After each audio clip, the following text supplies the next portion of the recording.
दोस्तों, फंड्स की रिक्वायरमेंट्स को आपको समझना पड़ेगा जब भी हम स्पेशली अगर हम कनाडा का विजिटर वीज़ा या टूरिस्ट वीज़ा अप्लाई करते हैं। बेसिकली मैं बताना चाहता हूँ कि जो फंड्स हैं, चाहे आप किसी भी कंट्री के लिए अप्लाई करें, सभी कंट्रीज़ का मैथमेटिक्स सेम है, याद रखना। लेकिन फ़ंड्स कितने चाहिए, वीज़ा ऑफिसर कितने फ़ंड्स को देखता है तो मुझे वीज़ा मिलेगा, बहुत सारी ऐसी कन्फ्यूज़न है। कोशिश करूँगा आज की वीडियो में गाइड करने की। सो वीडियो को शुरू से लेके अंत तक देखना और चैनल पे नए हो तो सब्सक्राइब कर लेना। दोस्तों, फ़ंड्स की परिभाषा को, डेफिनेशन को समझोगे तभी वीज़ा मिलेगा। फ़ंड्स, फॉर एग्ज़ाम्पल, आप जॉब करते हो या आप बिज़नेस करते हो या एग्रीकल्चर की फील्ड से हो, जो आपके अकाउंट में आ रहा है। अगर मैं एग्ज़ाम्पल लेके बात करूं, अगर आपकी monthly salary for example 1 lakh रुपए है, आपके अकाउंट में आ रही है, क्योंकि जब भी हम वीज़ा अप्लाई करते हैं तो उसमें 6 मंथ की जो स्टेटमेंट होती है और वीज़ा ऑफिसर देखता है कि इस बंदे का 1 लाख रुपये हर मंथ आ रहा है। और 1 लाख के बदले में अगर हम डेबिट की साइड देखते हैं तो उसमें आप एक्सपेंसेस करते हो, मतलब 20,000 या 30,000 रुपया आपने खर्चा कर दिया, जिसमें से आपने घर के खर्चे कर दिए, ग्रॉसरी कर दी या बच्चों की फ़ीस दे दी, कोई LIC का प्रीमियम है, या ऑनलाइन शॉपिंग करते हो, या फिर आपने कोई पेट्रोल डलवा लिया, जो कपड़े ख़रीद लिए। मैं कहता हूँ कि आपने कोई बर्गर भी खा लिया, राइट। सो कहने का मतलब है कि आपने 1 लाख में से खर्चे कर दिए 30,000 रुपया, तो आपके पास मंथ के एंड में बचा 70,000 रुपया, 70,000। अगर मैं इसको मल्टीप्लाई करूं 6 मंथ से तो ये बना 70,000 में से आपने, मैं रिपीट कर देता हूं, 1 लाख में से आपने 30,000 खर्चा कर दिया, 70,000 बचा, 70,000 मल्टीप्लाई 6 मंथ, तो आपके पास बना 4,20,000। हो सकता है आपके पास पिछला बैलेंस भी पड़ा हो। मैं मान लेता हूं कि 2 लाख आपके बैलेंस में अकाउंट में पड़ा है, तो 2 लाख और 4,20,000, 6,20,000 आपके अकाउंट में बैलेंस बन गया। अगर आप ऐसे चलोगे तो आपका बैंक बैलेंस बढ़ता जाएगा, खर्चे भी होंगे और आपको आ भी रहा है और सेविंग भी होगा। यही तो वीज़ा ऑफिसर देखना चाहता है। वो 4 और 6 महीने की बैंक स्टेटमेंट में क्या देखता है? वो आपका लिविंग स्टाइल देख रहा है भी। अगर आप अपनी होम कंट्री में आप खर्च कर रहे हो तो ठीक है, अगर आप नहीं खर्च कर रहे, जो आपकी पेमेंट है उसको स्टक कर लिया, तो मेरी कंट्री में आके आप क्या खर्चोगे? उसको तो फिर कोई बेनिफिट नहीं हुआ वीज़ा देके ना। सो यही चीज़ आपको अपनी स्टेटमेंट के ज़रिए उसको दिखानी है। अब होता क्या है इसमें मेन प्रॉब्लम, जिसके कारण आपकी रिफ्यूज़ल लगती है। आपने फॉर एग्ज़ाम्पल की सैलरी आई, आपने सारा खा लिया, खर्च कर दिया, आपके अकाउंट में है 2 लाख। अभी आपको किसी ने बताया था भाई 6-7 लाख रुपया रख लो या 5 लाख रुपया रख लो, क्योंकि इसके बिना आपका वीज़ा नहीं आएगा।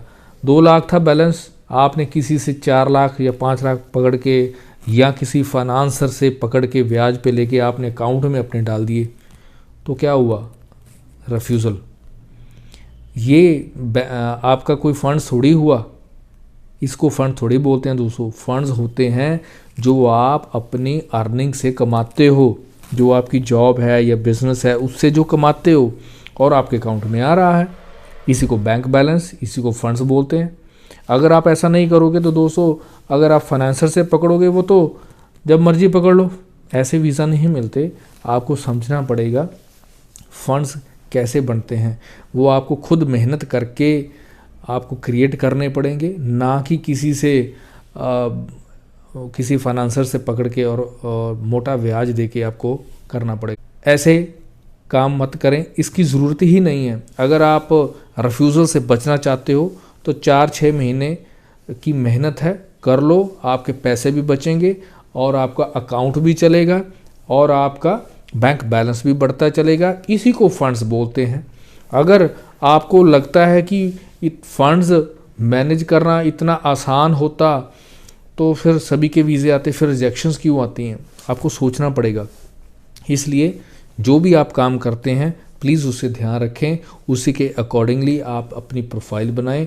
हाँ, अगर जैसे आपके करंट अकाउंट वाले हैं, बिजनेसमैन वाले हैं, अगर उसमें आप करंट अकाउंट चला रहे हो तो उसको करंट अकाउंट से सेविंग में जो खर्चे निकाल के बचता है उसको ट्रांसफ़र करें। करंट अकाउंट से खर्चे निकाल के ट्रांजैक्शंस करके जो आपका बचता है उसको एवरी मंथ जो है उसको ट्रांसफ़र करें अपने सेविंग में। वीज़ा ऑफिसर को लगेगा कि वाकई ये बंदा अपने आप को एक सैलरी के रूप में ट्रांसफ़र कर रहा है, तो फिर सेविंग भी चलाएं। इससे क्या होगा, करंट भी चलेगा और आपका सेविंग भी चलेगा।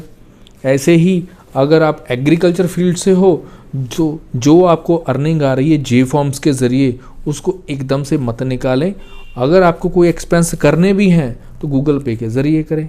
आजकल तो गूगल पे चल रहा है, पेटीएम चल रहा है, बहुत ऐसे डिजिटल प्लेटफॉर्म हैं जिसके तहत आप अपना जो है मैनेज कर सकते हैं पेमेंट्स को, निकलवाने की ज़रूरत नहीं है। जो मर्जी शॉपिंग करें। इससे क्या होगा, अगर आपने कैश निकलवा लिया तो कई ट्रांजैक्शंस दिखेंगी नहीं, तो बेटर है कि अपनी ट्रांजैक्शन को ऑनलाइन प्लेटफॉर्म के ज़रिए, अकाउंट के ज़रिए करें। तो आपकी करंट अकाउंट की, सेविंग अकाउंट की, चाहे जॉब वाले हैं चाहे एग्रीकल्चर वाले, सेविंग भी चलेगा, तो आपकी अकाउंट स्टेटमेंट भी चलेगी, बैंक बैलेंस भी बनेगा और ट्रांजैक्शन भी बनेगी।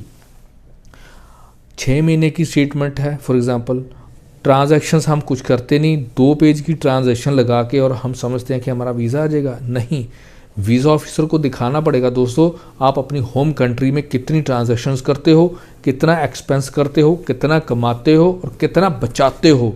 ये चीज़ कर लोगे, वीज़ा फर्स्ट अटैम्प्ट में भी आप ले सकते हो। अगर आपको लगता है कि कोई प्रॉब्लम है, डोंट बी शाय, कभी भी आप मुझसे आके मिल सकते हैं अपॉइंटमेंट फिक्स करके। तो कोशिश करूँगा आपको सच दिखाने की। और इसी के साथ में एक और काम आप कर सकते हो, इनकम टैक्स रिटर्न। दोस्तों इनकम टैक्स रिटर्न पे भी वीडियो बनी है, अब देखो। आईटीआर और आपके बैंक स्टेटमेंट का जो कम्बिनेशन है बहुत ज़रूरी है। आईटीआर आप भरते हो 5 लाख की और आपके अकाउंट में ट्रांजैक्शन हुई है 25-30 लाख, ये भी गलत बात है।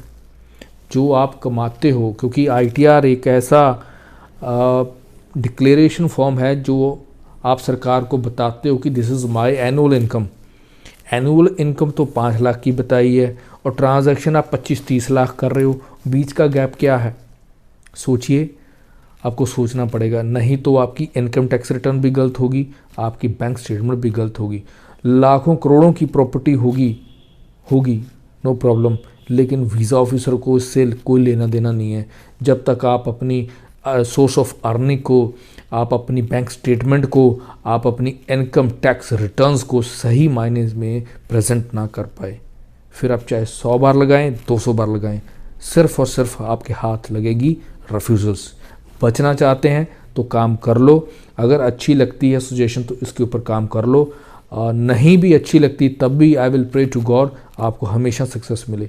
ज़्यादा बात करेंगे तो वीडियो लंबी हो जाएगी। अगर आपको डिटेल में जानना है तो कभी भी मेरी जो है अपॉइंटमेंट फिक्स करके मुझसे बात करें। कोशिश करूँगा सच का रास्ता दिखाने की, कोशिश करूँगा सच दिखाने की। तो आज के लिए इतना, मिलते हैं अगली update. Till then, thank you.